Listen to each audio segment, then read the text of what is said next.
Hey everyone, it's Jerry at the Fledge. Welcome to another episode of Every Damn Day. We have with us today our friend Alex from LVLFi. How you doing, Alex? Hey there, how's it going? Hi guys. It's going really well. So we should start with where you're at. All right, so I am right now, currently I'm in Guatemala. So that's just south of Mexico, and I spend a few months a year, every year down here. It's nice and sunny outside. The food is good, and we might go and see a volcano later on today. So it's a little bit different to what's up in Michigan. And I have to give a shout out to Guatemala because one of my partners in the Fledge Properties, Joy, you don't know her, I don't think, but others, she's adopted Jackie. Her adopted daughter is from Guatemala. So a little bit of tie there, and shout out to Jackie and that country. Yep, So you having fun down there? Yeah, can't complain. It's it's nice and sunny. I'm in a t-shirt, which is probably a little bit nicer weather than what you guys got going on. Obviously, you can tell from my accent I wasn't born and raised in Guatemala, so I was originally British and born out there, and then I lived quite a long time out in Asia, out in China and Hong Kong and in the Philippines, and now I'm here. So I'm a little bit close to the US, but still not exactly inside. And do you mind telling people how you and I met, how we came to know each other?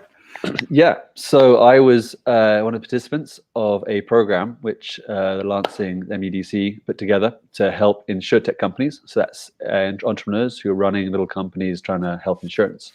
So insurtech. So we came and we were selected. My company's called LVLFi. So that's like Level Up and Fitness put together, LVLFi. And we were invited to come to live in Lansing 3 months last year. So I came and lived in Lansing and got to meet Jerry and the team at Leap. And we were there for a few months and kind of progressed through their program. And they helped us. They invested in us a little bit and introduced us to a few insurers in Lansing, which is obviously quite one of the major industries. And that's kind of how we got to spend a few months there and get a feel for the place and learn about some of the finest assets you guys have got. Yeah, that was a lot of fun getting to know you and the rest of the cohort and understand InsurTech better. For me, Leap has experts in that, and then to kind of watch how your app evolved. So you want to tell us a little bit about your app too? Yeah. So see if everyone can follow along here. So we use behavioral economics and gamification.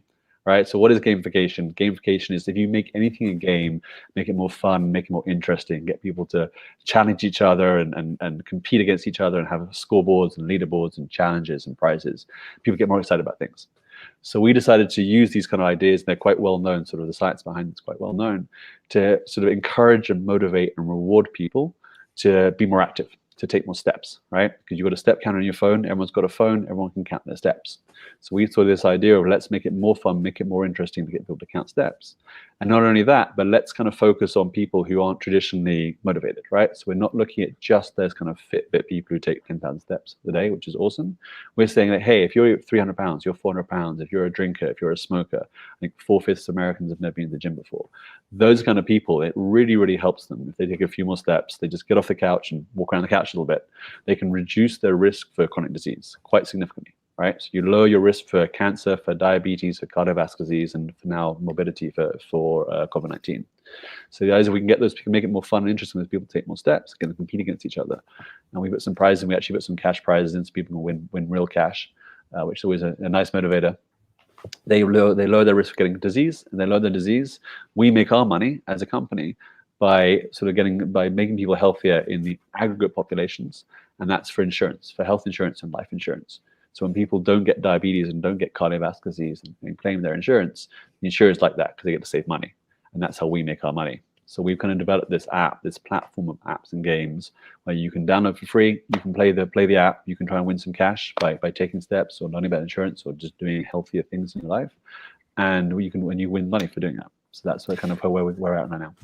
So I downloaded your app. It's come a long way since I think the first time I saw it and got to play with it. It's not going to show up great because it's just the lighting and all of that. But and I don't know which way to end it. But there's graphs and there's charts and it's it's pretty and all of that. And so I've got an 11-day streak of 5,000 steps or more. I used to walk 18,000 steps before COVID had our events all get shut down because the place was so busy. Um, Wow, that's good. uh, No. but I've got the streak, but I don't have anybody that I'm playing against right now. Like I haven't gamified it for myself because I can join groups and try to be on the leaderboard and stuff like that, right? Yeah, so if you go to the community section, you can join a team, and then Hmm. instantly you can start competing against people, and you can get more prizes for competing against people. Yeah. But the streaks is what we think is pretty cool. So it's this kind of it's interesting behavioral economics idea of loss aversion, right? Which is part of what Kahneman and Tversky won a Nobel Prize on, or Kahneman did in 2003. And that is, if you have something, you don't really want to give it up, even if it's a virtual thing like a streak. So you start to do things to make sure you don't lose your streak, right? And so for me, I've got like a 140-day 5K streak. So I kind of joke I'm militant about keeping that streak. And in sort of in the pre-times before COVID, I would literally I've left the Rio pub at about 10:30 at night and kind of walked around the block to hit that 5K streak because I'm militant. I don't want to lose it. And so that's kind of this behavioral economics ideas you bring in. You kind of make it fun, and people don't want to keep their streak up. They feel it's got value to them, and that makes people take more steps. So they can just always hit their 5K. For me, I find it hard to hit 10K. I'm not as active as you were before, or probably even now after. But I think 5K, like I try and hit every time. And this is the idea: you want to make an app which is accessible to lots of different people. So it's not just people who are super fit, healthy. Like you've got Nike and Runkeeper and all these other kind of companies doing stuff like that. It's how do you help people, sort of normal people, the average person, get a little bit healthier. If you get a little bit healthier, you're going to reduce your risk for those diseases, and that's super good for for all of us, right? Yeah. So this, I have an iPhone and it integrates in with my Apple Health or something, right? Yeah, exactly. So you can use it completely for free. And we made a point when we were designing this. We want to make this as easy to use for everyone as possible. So it's partly it's demographic. So it can be people in their 30s, 40s, 50s, 60s use this app and still get some benefit out of it. The other point is to make it completely free. So you could download it, start walking around. You can shake your phone around and get steps in it. But if you do have wearables and you're going to get that next step, you can integrate it with your wearables from Apple Health, or we're working now with Google Fit as well. You can use it on Android. We work with Fitbit server side, so you can use wearables if you want, or you can just use it from your phone. So it's completely up to you how you want to catch your steps and how you want to measure them. So I've got a Wise Band that integrates. Man, I cannot figure out where my camera is. That integrates with my Apple Health, so it tracks my steps, then downloads them there, then goes right into your app, right? Exactly. It's all done automatically, all on the back end. And you just see the steps sort of count up, and that's how you can kind of compete with other people, or you can try and win some prizes. And if you hit like the 2,500 or 5,000 step goal, you get to win some prizes. So what kind of prizes can somebody win? So we give real cash prizes. So this is the nice thing. It's not a sort of fake points or anything else like that. We give Amazon gift cards, which is the sort of closest thing you get to prizes.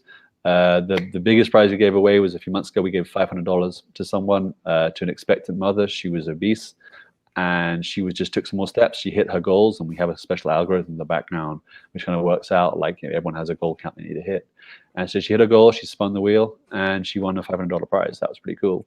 And we're actually now looking at the next companies we're working with. So most of this is sponsored by companies. There are a few prizes you can win if you just download it.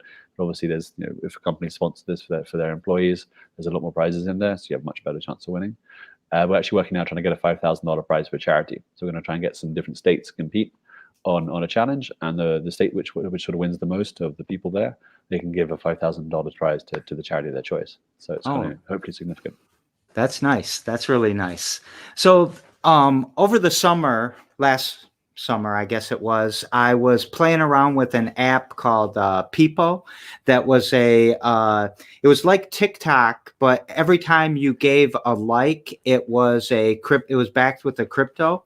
And so it was every like you got, you were getting paid for it. So unlike some of the other social media that owns all of your data and sells you, you actually made some money doing that. And I won $1,000 gift card from Amazon, explaining what crypto was to my grandmother at Thanksgiving or something like that. Wow. And mine was a joke, and it was funny and all of that stuff. But anyways, you have, yeah. I'll just jump in real quick. So you brought something up that's really interesting, right? There's something called the privacy paradox. And I constantly find this interesting because I constantly have this argument with people. right? So you say to someone on the street, you just stop, hey, Bob on the street, what do you think about your privacy? What do you think about your data? Is it important? And 99 people out of 100 will be like, yeah, I really care about my privacy. It's really important. I'm really worried about big companies stealing all my data. I want to keep it secure. I really care about it. If 2 seconds later you say, hey, I've got this really shiny little balloon, do you want it for all your data? Again, 99 people are like, hey, just take all my data. Here's my birthday. Here's my social security. Here's everything. And give all your data away. And that's what what Facebook and Instagram and every social media and TikTok and all these other companies do, is they give you something which is of almost zero value for your data. And so there's this paradox where people say, I care about my data and I wouldn't give it away for $500, but they would give it away actually as soon as you offer them something almost meaningless. So there's this called the privacy paradox, and it kind of people get very sort of passionate about it until you point it out to them. Do people get that way about your app? So I mean, you're putting my weight in, and I'm putting my health in, and it's the same. It's the same kind of thing. So we are getting your data. That's how we help to monetize. But we take as little data as possible, because actually there's certain regulations within healthcare where we start to get really regulated if we take too much data from you. So we're quite careful. We actually don't want some of your data. We only want your steps. We care about your steps and increasing your steps, right? So our main KPI is to make sure you do more steps every day. We want to hit your average step count to go higher, because then we can go back to our clients, who's going to be your employer or be your health insurer, and say, look, this person is now healthier, or this population is now healthier. And that's where we kind of can improve our worth and help them. So we actually try not to, weirdly, take some of the data, because we don't want to go down the regulation. It's a sort of, it's a whole thing. Well, you're also globally operating, so you've got, I'm going to mess up the acronym, GDPR, right? GDPR, yeah. GDPR is the good old GDPR, which no one quite knows what it is. No one quite understands if they feel they need to put a huge disclaimer on their app and website every time you go there. It's a great idea of sort of bureaucracy at its finest, where we've spoken to $100 billion consulting companies who try to help us out, and their sort of best advice was, we think you're okay, do this, this, and this, and you're probably okay. They're not going to bother with you. Which is, legally, you already want something a little bit more stronger than that. But yeah, it's this kind of great known unknown, as it were, to quote Donald Rumsfeld. Yeah, I think South Park did a couple episodes about people not reading user agreements, right? Yep, I think it didn't work out so well for Kyle there. So I've always been concerned, as we look at technology and what we can do and how great, it starts to look on paper to, track somebody's health and really help them navigate through healthcare and the medical system and all of that. And I really, I'm scared of these kind of predatory algorithms and stuff like that. But like with you, I always admired what you were trying to do, because you're really trying to aggregate stuff and saying, you can lower, you can change the actuary tables for people who live in this city or this zip code. It's not like, Exactly. hey, Jerry is high risk, get rid of him. It's our main money is to get people to be healthier, right? That's our main goal. And it's nice. And it's kind of one of the things where you get to align what you do and how you make money with helping people. So we kind of, we literally make money by saving people's lives. By you not getting cancer, we make money, right? Which is a nice sort of alignment of that sort of impact investing, but it's sort of the impact of a company. Don't get me wrong, we're horrible, evil corporate capitalists wanting to make lots of money. It just so happens that we do that by making you healthier and making population healthier. Yeah, it is a great win-win, and it is a lot more fun to even the graphs and competing with myself and keeping that streak going, like you were saying. It's more fun to do that than to just see how bad my ankles hurt tomorrow morning, because that's the other option I have for measuring my steps I took today. There we go. We're glad we got somewhere then. It's we feel a low bar, but we're above it. It's a good start. I didn't mean to say it like that. No, it's good. I mean, you're right. The more competition you can do, the better it is, right? The more some people like to compete against themselves. Some people like to compete against groups. Some people are competitive. Some people prefer to work together. So there's kind of different, the more you go into the app and the more things are kind of unlocked, the more you kind of work to sort of find your niche. But yeah, we will get motivated in different ways, and it's kind of what's quite cool is seeing how people, each respond to different stimuli. So some of my crowd, they're gonna like thinking about the crypto aspect. So I was kind of talking about that Peppo and talking about that. You have a patent you're trying to get, right? Or that Yeah. you're in the, I mean, you're far into the process We're of. pretty well away. We've gone through the first review. So yeah, so here's a plug to Jerry, but and the MEDC guys there actually it was super cool. Was they helped us kind of get a grant to go and apply for a patent in Michigan. And so we've done that. We did that last year, and the patents take quite a long time to get. But we've gone through the first review, which is sort of a major thing, and our lawyer's pretty happy, and he's pretty hopeful. And it seems like we're kind of far down the line of getting a patent, right? Which is as an entrepreneur, to have defensibility is really, really useful. So you want to go raise capital, you want to go to a VC. First thing they're going to ask you is, why can't I do this? Why can't someone else do this? What's the competition?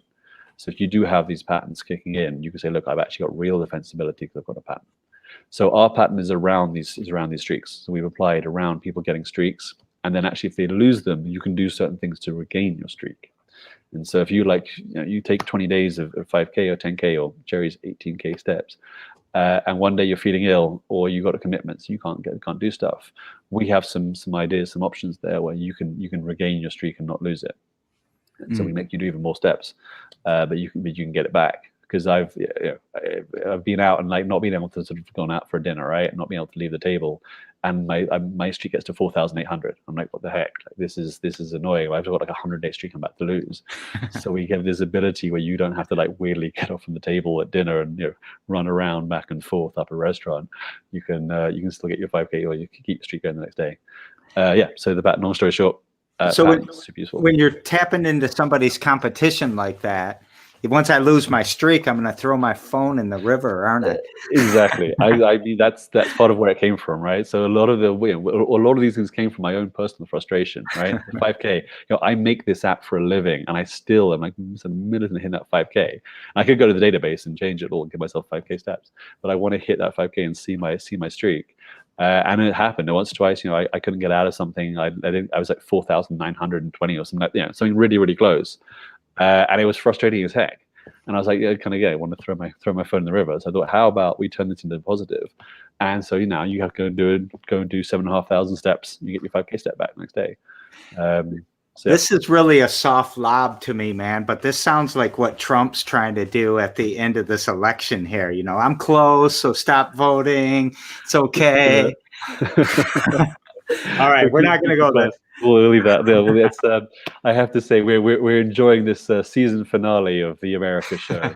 us sort of internationals are watching with bated breath. Your writers have done a good job of this one, so we're on an edge here. We're watching everything.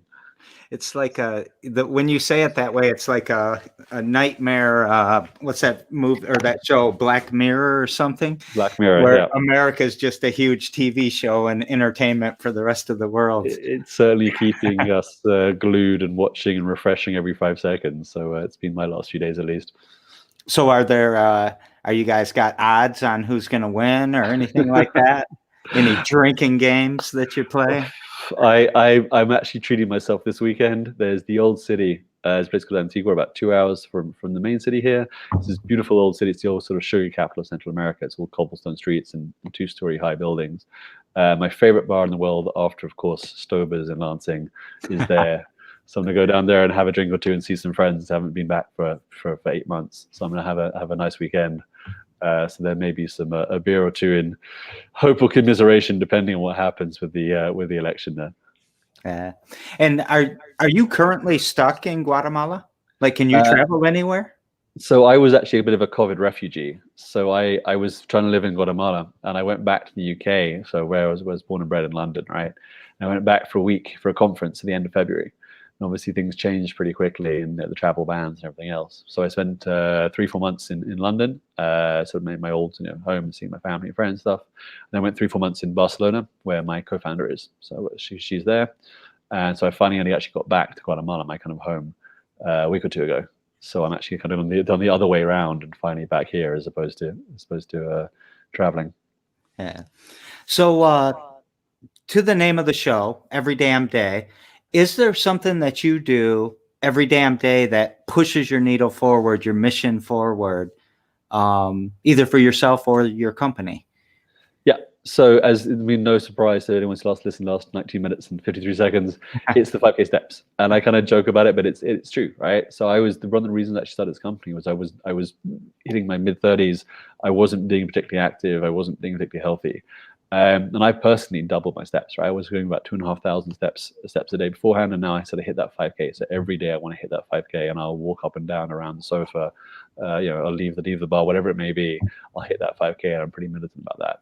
And that's the sort of, I think it's a bit, I know it's a bit of a plug, but it's true. And I do it, and I'm happy that I do it. And it's making me a little bit healthier. I'm not quite sort of, Chuck Norris just yet, but it does make me a little bit healthier. And that's the whole point of what we're trying to do. And it works for me, which is nice. All right. So yesterday on the show, I had a kid that's out in Los Angeles. He's learning how to be a sound engineer a little bit better. He dropped out of school this year, his senior year at MSU, to go out and learn how to be a better dubstepper. So he's an EDM guy, and his question, I told him about you because we always do this. We pass a question along to the next show. I told him about you, kind of not necessarily having just, a home and then you go on vacation. You kind of bounce around a little bit. And I've always kind of, every entrepreneur, that's their dream, to travel the world, I think. Indeed. So his question for you was, what's like the best or coolest show you've ever seen, or, some equivalent to that? This is a hard one. I'm going to start moving into like favorite countries and favorite places to go out and party, at least in my youth. I think some of the coolest ones I did, I think in 97, I was like 14, 15. I got to see the Fugees live, which for people of a certain era, that was a big thing. That was actually happened to me in London. And I actually used to be a big raver. You may not recognize this, may not look like it now, but back in the day, I loved all the EDM and the rave stuff. And you gave me a pair of glow sticks, and I'd be out till 6 a.m. Partying around the world, hitting up some of the happy hardcore drum and bass scene was very different back then. And I'm now a little bit too old for that stuff. In fact, I think a quick story. I 4 or 5 years ago, I went out with all my kind of old rave friends. There was a rave going on in London.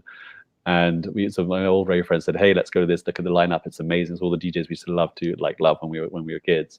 So we all kind of went. It was like a day rave on a Sunday first of all, and we kind of went there. And we were dancing. We sort of saw old friends we hadn't seen for years and seen the this amazing DJ lineup, and it was really cool. We were dancing, but after about half an hour, we kind of need to like sit down and take a break and go get a cup of tea, then come back.